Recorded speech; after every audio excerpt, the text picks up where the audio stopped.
I do think that the rise of the importance of intangible capital puts a real burden on government to generate new institutions. Case in point, when we're looking at intellectual property rights. Intellectual property rights are really tricky to work out. You can have people making this very passionate case that artists should have very strong rights over things they create. Equally, you can have people saying, copyright is really immoral, and those people will be as morally impassioned as the artist. But we also know that intangible property rights get more and more important in an intangible economy because there are more intangible assets. You need to work out who owns them, because if there was no intellectual property rights at all, then you would imagine that people would produce fewer of the relevant intangible assets. But at the same time, the ability to combine them, which kind of effectively relies on slightly weaker assets. Classic case in point that we're seeing in the debate about copyright and AI at the moment.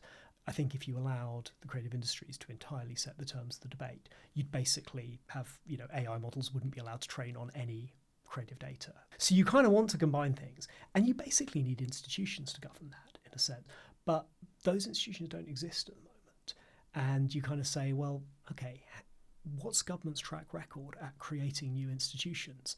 It's not great.